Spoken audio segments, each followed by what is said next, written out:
This happened back in 2017, when I was living in St. Petersburg, Florida. I've always been a homebody. So, when my stalker Jenna, who was about 10 years younger than me, started relentlessly begging me to go out, I kept declining. She and another girl from work, Mira, were persistent, though. And after weeks of asking, I finally gave in.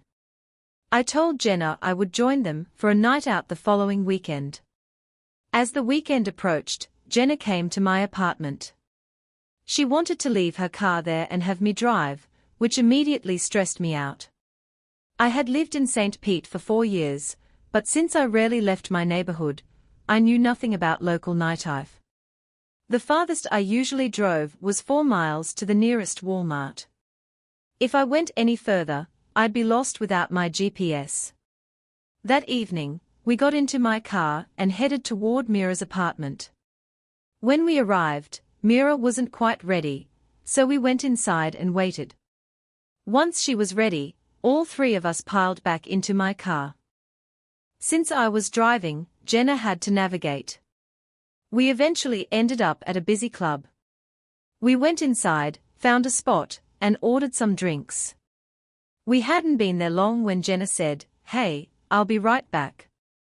I see someone I know." She then asked Mira to go with her. I remember feeling a sharp stab of annoyance. Why beg me to come out? Only to leave me alone moments later, but I waited. A few minutes later, Jenna and Mira returned smiling. "My friend brought us around," Jenna announced, handing me a glass. I trusted her. She was my co-worker, so I took the drink as they did theirs. I believe Jenna's friend bought us 2 rounds each. It wasn't long after the 3rd drink that something felt terribly wrong. The room didn't spin, but a wave of thick, unsettling dread washed over me. I turned to Jenna and insisted we have to go now. The next few hours are a blur. I don't remember leaving the club, but apparently we did. The first thing I recall clearly is sitting outside Mira's apartment complex, still in the driver's seat of my car. I heard Jenna and Mira talking, and whatever they said, some combination of words I can't recall to this day, instantly triggered my fight-or-flight response. I didn't need to understand the words. My gut knew I was in danger. I slammed the car into drive and sped away. Whatever had been slipped into my drink was powerful. I wasn't a lightweight and I'd only consumed 3 club drinks, which are often watered down. I was driving all over St. Pete, unable to focus, simply trying to figure out how to get home. But my mind was completely scrambled. At one point, I stopped at a red light. Suddenly, 2 figures appeared at my window, and then someone was pulling my car door open. I was in total shock. My car doors automatically locked the second I put the vehicle in gear. I still have no idea how they managed to open it. 2 strange men were actively pulling the door open, and the sight snapped me out of the mental fog just enough for me to hit the gas and flee the intersection. After that moment of sheer terror, the memory vanishes again. The next thing I remember, I was sitting in my car parked near a row of quiet homes. I was staring blankly at my phone, trying desperately to figure out how to operate it. But the drug had made me so paranoid and confused that the simplest action felt impossible. I looked around, saw no one, and convinced myself I was safe for the moment. I reclined the seat and fell into a deep drug-induced sleep. I woke up around 5 a.m., with the drug wearing off. I was finally able to use my phone. I put on the GPS and drove straight home, collapsing into bed immediately. I woke up again around 11 a.m. to 20 missed calls, mostly from Jenna, but a few from a concerned friend. When I called Jenna back, she was frantic, demanding to know where I went. "What do you mean?" I retorted. "Your friend spiked my drink, and I wasn't sticking around to find out what was going to happen next," I told her. Jenna then let slip a chilling line. "Where the spiked drinks weren't meant for you. That casual admission was all the confirmation I needed that she was involved. She quickly told me that she would stop by later to pick up her vehicle. Before she arrived, the memory of those two guys opening my door returned with jarring clarity. Had it been a hallucination, or was it real? I went outside to check my car, and there it was. The plastic casing of my driver's side door handle was completely missing. Whoever had been holding onto that handle when I sped away must have ripped it right off. The physical damage confirmed that the terror I felt wasn't a delusion.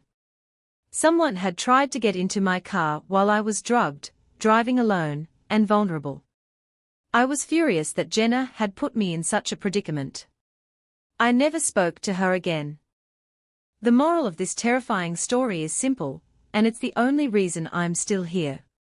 Always trust your instincts. Your gut feelings are always right. I'm a teenager that lives in a lively coastal town in a small enough country. It's very popular among tourists during the summer, and becomes quiet during the other seasons. The main attraction of our town is the beach that stretches a few kilometers down to these sand dunes that are great for a scenic walk. The hills within are easy to get lost in, but at the same time easy to make your way out of, as if you walk a kilometer in any direction, you're sure to be back on the beach, or on the path that leads back to a car park. The walk from this car park is around 15 to 20 minutes, provided you make good pace, so you're never truly isolated there. During the day, you'll always see families with young kids taking a stroll down there or somebody walking the dog. My point here is that the dunes are known to be safe during the day. And if you get lost in them, you shouldn't panic. This story takes place a few weeks after school started back up, so town is quieter and the evenings grow darker. My friends and I are part of the local scout group. Our group is split into 4 groups, being Beavers for ages 5 to 8, Cubs for 9 to 12, Scouts for 12 to 15, and lastly, Ventures for ages 16 to 18. We meet every Thursday from 7 to 9 p.m. Whether it be inside or outside, it depends on the time of year. On this night, it was the Scouts' first night back after the summer break. So, as per the tradition, we meet at the car park by the walk to the sand dunes, and the Scouts would walk down to the sand dunes. We would have the older Scouts hike up the biggest of the dunes and then have the newer Scouts, the 12-year-olds, follow them. So, the older Scouts help the newer Scouts to reach the top. And when they do, they are officially considered Scouts. So, the Scouts set off while me and the other aid ventures stayed behind to practice our first aid for about 45 minutes. We did pretty well in that, and we decided we still had time to go to the dunes. The quicker walkers, including myself, reached the dunes first. The tide was fully in, so we weren't able to walk on the beach to the biggest dune, which was known as the Baldy Man. So, we just walked through the other hills of the dunes. My friend and I, who I'll call Noah, were set on reaching the Scouts, who at this point had all made it to the top of the Baldy Man. We shouted back to our leader, and the other ventures what we were going to do. And another 2 people decided to join us, who I'll call Thomas and Ewan. The others were a good bit behind, so they went into pairs and split up in checkpoints. So, the 4 of the people going to see the Scouts were able to find our way back. So me, Noah, Thomas, and Ewan took off in the near pitch-black dunes, tripping and falling all over the place, going up and down, hill after hill while scraping our legs on the pointed grass and the occasional bramble. The moon illuminated the silhouette of the Scouts, and we were further away than we thought. We stopped to rest on a ridge where we looked back, and saw another 2 ventures looking towards us. We gave them a wave and they returned it. I was closing my bottle of water, getting ready to run again, when Thomas shushed us all. He looked mildly concerned at first, but he seemed to shrug it off. We questioned him as to why he shushed us, to which he replied, "Did you hear that?" We shook our heads, so Thomas said he thought he heard something rustling in the bushes, but we put it down to the wind, although it was a very still night. After another 10 minutes, we were on the last hill before we reached the Scouts, and we were exhausted, but we pushed through and made it up to them. We said hello to our friends and scouts, welcomed the new scouts, and decided we had to head back, as it was now basically pitch black out. And again, we had no torch. We tumbled down the big hill, catching our footing again on the sand, and we began making our way back to the ventures we saw on the ridge. We ran up and down the hills again, until we made out the outline of the ridge we saw the ventures on. They were still there. We were relieved to see them there, even though we knew they would be. Finally, the four of us made it up to them. I'll call the two Cormac and Alice. Cormac is a big guy muscle-wise, and is known in school for his intelligence. He's about 6 feet 3 inches in and looks like he could beat up a bear in a fist fight. Alice is a quiet girl, but very smart, both in school and in social situations. Even without a torch, I could see a look of panic on Cormac's face, along with Alice visibly shaking beside him. "What's wrong?" asked Noah, speaking all our minds. Cormac looks me dead in the eyes and says, "Were you walking around on your own down there?" Pointing down to a clearing in the hills where people might come to have a drink or a smoke. "No, I've been with the others the whole time." "Why?" I replied, feeling my heart rate increase. I think all of us had the same realization at the same time. We could nearly feel each other's blood run cold. Alice and I saw a man, with his hood up dressed in all black circling this clearing, obviously avoiding us. "We thought it was you at first, but it was too out of character for you," Cormac said, looking at me. I was about to speak, but Cormac kept going. He said, "When we waved at you from the other ridge, we hadn't seen this guy yet. But the minute you were off of it, we saw what I assume is the same guy standing where you stood, looking in your direction. It hit me then, and I had a constant shiver running through me. Thomas must have heard him moving around when we were up there. We were being followed. There's safety in numbers, so the 6 of us made our way down to the clearing where the man was spotted. He didn't even have a torch," said Alice in a shaky voice. Cormac and Alice rushed toward the scouts to warn their leaders about the situation, while the other 4 of us stayed back and kept watch in the clearing. Cormac and Alex came back quickly after warning the scouts. It was oddly quiet now. We were terrified that this man dressed in all black without a torch circling the place, and most scary of all, alone in the pitch-black dunes, was going to jump out and attack. Luckily, that never happened. We hurried back to the car park, finding the last 3 ventures along with our leader on the way back, notifying them of the situation. We were nearly out of the dunes when one of the younger scouts let out a scream, which prompted all the others to run. Noah and I, leading the walk back, were the ones who rushed to the kid first.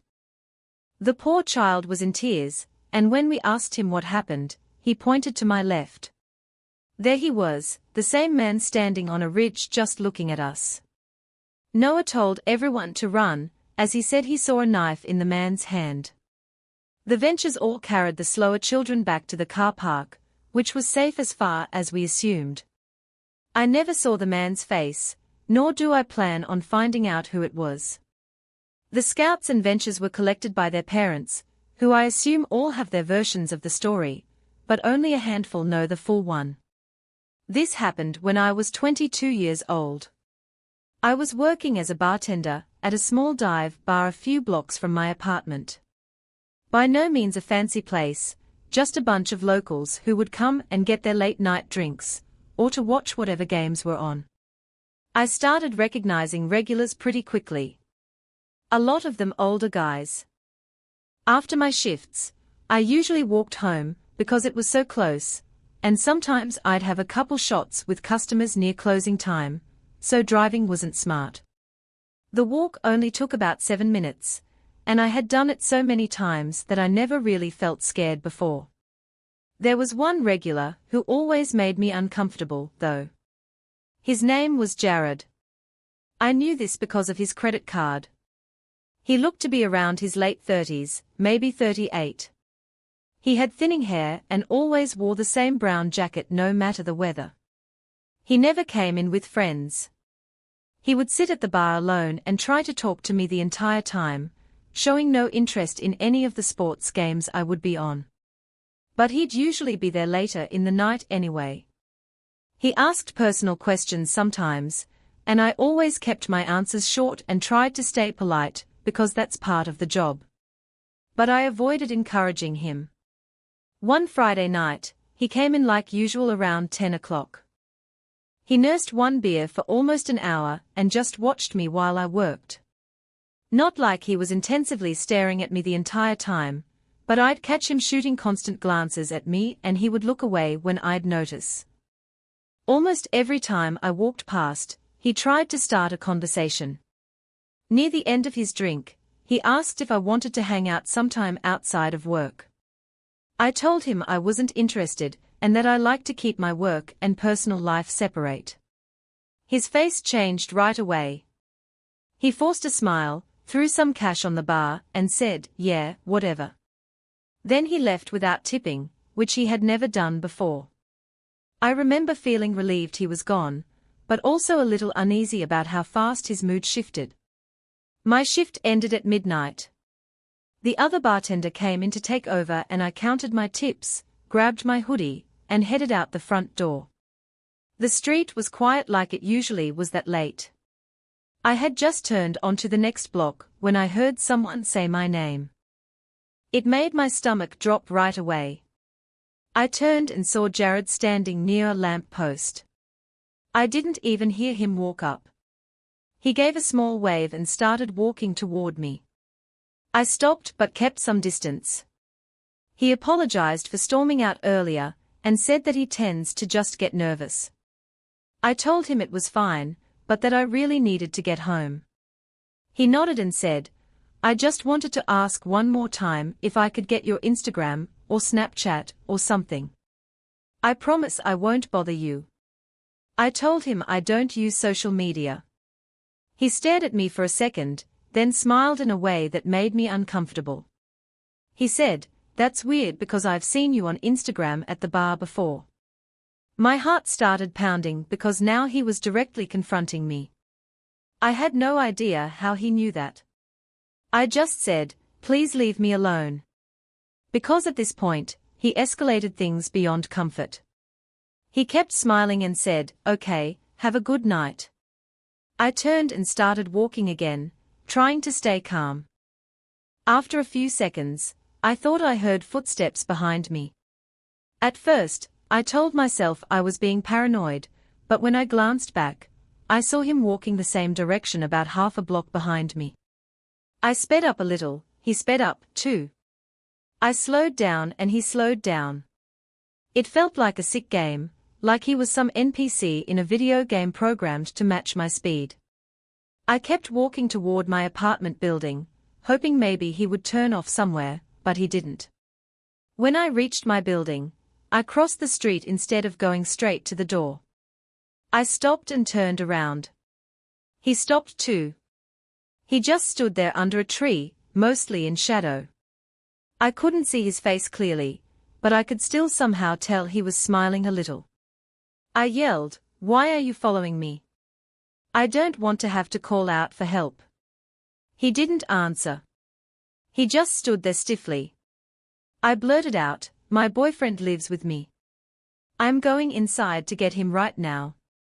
That was a lie. I lived alone. I turned and hurried to the front door of my building.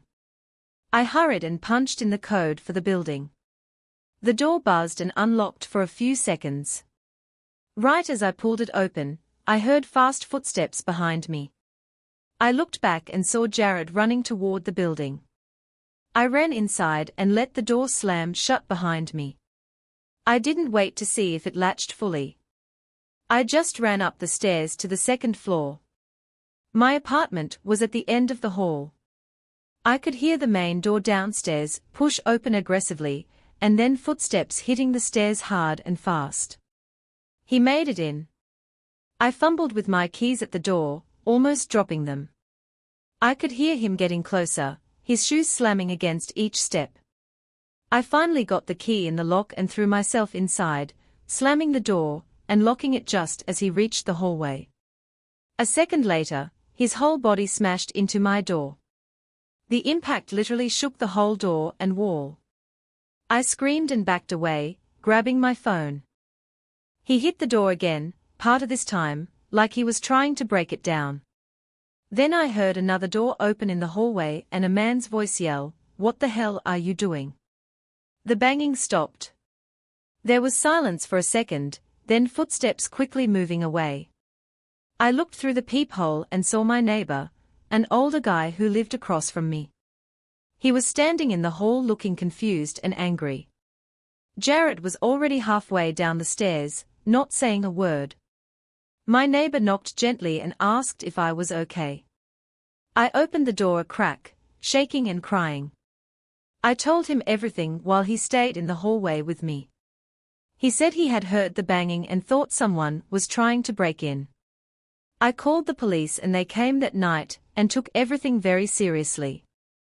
I gave them Jared's name from his credit card at the bar and the building owner pulled the camera footage that showed him running in after me.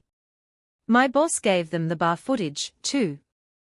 The next day, an officer called me and told me they had identified him as Jared Perez, and that detectives were sending the case to the prosecutor. It would be treated as stalking and unlawful entry because he chased me into the building and tried to force my apartment door open. Hearing those words made everything feel even more real, but also a slight bit reassuring. I went to the courthouse the next day and filed for a restraining order. I had to tell a judge everything that happened and they looked at the police report and the security video. The judge approved a temporary restraining order right away, and police served him with it soon after. I was told the prosecutor was moving forward with charges related to him trying to break into my apartment.